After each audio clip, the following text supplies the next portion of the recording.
এক মাসে সর্বোচ্চ কত টাকা পাঠালাম, কি কি খাওয়া দাওয়া করলাম, কি কি বাজার করলাম, সম্পূর্ণ গাইডলাইন থাকবে এই ভিডিওতে। গাড়িটি দেখে অনেকটা চমকে গেলাম, এত টাকা দামের গাড়ি আমাদের বাজার করার জন্য নিতে এসেছে। আসলে এরকম গাড়িটা আমরা বাংলাদেশে বাংলাদেশে উঠেই নাই ভাই, সত্যি কথা বলতে আর কি, দেখ ভাব দেখানো কিছু না। সো বাংলাদেশে আসার পরে এই গাড়িগুলো আমরা প্রায় ইউজ করি, বাজার করতে যাই। আসলে বিদেশে উন্নত হওয়ার কারণেই এই জিনিসটা হয় আর কি।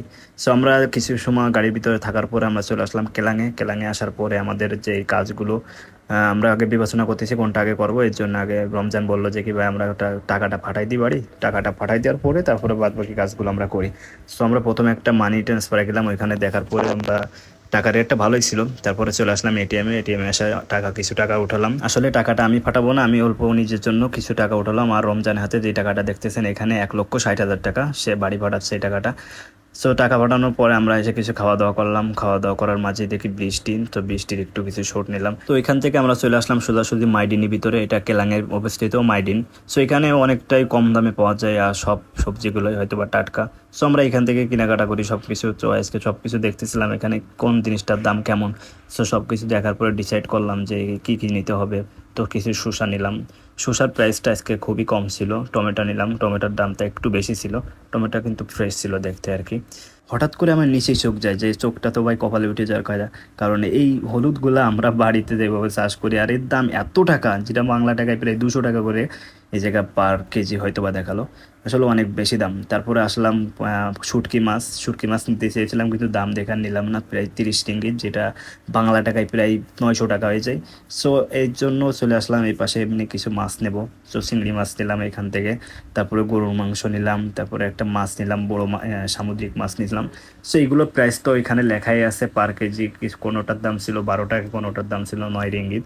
সো 1 রিঙ্গিত সমান সমান বাংলাদেশি বর্তমান 32 টাকা করে হয়, 31 টাকা 32 টাকা সামথিং। সো ওর পরে আমরা রুই মাছ দেখলাম, রুই মাছটা অনেক টাটকা ছিল। সো এই একটা রুই মাছের দাম ছিল 15 রিঙ্গিত। সো অনেক বেশি, এর জন্য রুই মাছটা নিলাম না। এপাশে শামুক দেখে ভাই আসলে আমি অবাক হয়ে গেলাম, যে শামুকও মালয়েশিয়াতে শামুক বিক্রি করে, এগুলো আসলে খায় কারা আমি জানি না। শামুক, এই ছোট ছোট শামুক দেখলেই তো কেমন লাগে। এপাশে এসে গরুর মাংস দেখছিলাম, আসলে এরকম টাটকা গরুর মাংস তেমন একটা পাওয়া যায় না এখানে সচরাচর। এর জন্য 1 প্যাকেট গরুর মাংস নিলাম। সো এখান থেকে নেওয়ার পরে আমরা সবজি দেখতে চলে আসলাম, সবজিটা জাস্ট দেখলাম, ওইটা নিলাম না। সো আমাদের পাশে ক্ষেত আছে, আমরা খেয়ে আসতে গেইনি। তারপরে এখানে এসে কিছু আটা নিলাম, আটা রুটি বানানোর জন্য আটা লাগে। আর এই পাশে ভাই কামরাঙ্গা দেখার পরে আমার মাথাটা পুরো হ্যাঙে গেছে, যে এই কামরাঙ্গা, এই 3 পিস কামরাঙ্গা, 2 পিস কামরাঙ্গার দাম প্রায় 7 রিঙ্গিত, যেটা মেলা বাংলাদেশি টাকায় 200 টাকা ক্রস করছে। সো 2টা কামরাঙ্গা। এ পাশে এসে আমের দামও দেখি, পুরো সোনার হর্নের দাম। আসলে আম বাইরে কিনে খাইলে একদম কম দাম, এক এক পিস 1 টাকা পড়ে, সেটা অনেক বড়, খুবই ভালো। আর জাম্বুরা ভাই, একটা জাম্বুরার দাম 15 রিঙ্গিত করেছিল, আসলে একদম মাথা নষ্ট কাজ বাজ। পরে এখানে পেঁপে ছিল, পেঁপের অবস্থা অতটা ভালো না, তারপরও পেঁপের দাম ছিল 6 রিঙ্গিত, পেঁপের দাম মানা যায়, সমস্যা নাই। তারপর ড্রাগন ফল ছিল।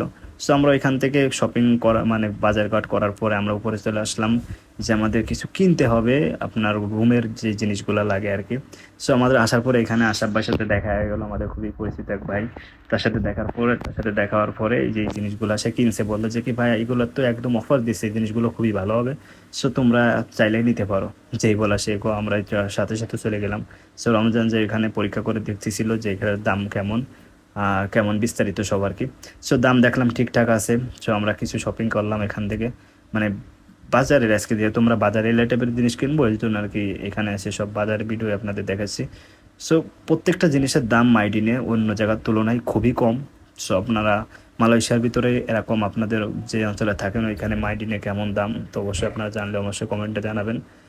আর আসলে ভাই আমি ভিডিওর ভিতরে ভয়েস ওভারে অনেক ভুল ত্রুটি হতেই পারে, অবশ্যই এটা আপনারা ক্ষমার দৃষ্টিতে দেখবেন। সো আমাদের আজকের বাজারের মোট টোটাল বিলটা হয়েছিল প্রায় 150 রিঙ্গিত, যেটা বাংলা টাকায় প্রায় 5,000 টাকা, 4,000 টাকা মতন হয়। যাই হোক, এইগুলো করার পরে আমরা চলে আসলাম, আবার গ্র্যাব বুক দিলাম। গ্র্যাব বুক দেওয়ার পরে আবার একটা গাড়ি চলে আসলো, কোটি টাকার গাড়ি। জানি না, আজকে 6 সিটের গাড়ি বুক করতেছিলাম কিন্তু 6 সিট চলে আসতেছিল। তো আপনারা সবাই ভালো থাকবেন, আজকে ভিডিওটাই পর্যন্তই ছিল, আর বেশি লং করব না। সবাই ভালো থাকবেন, আল্লাহ হাফিজ, আসসালামু আলাইকুম।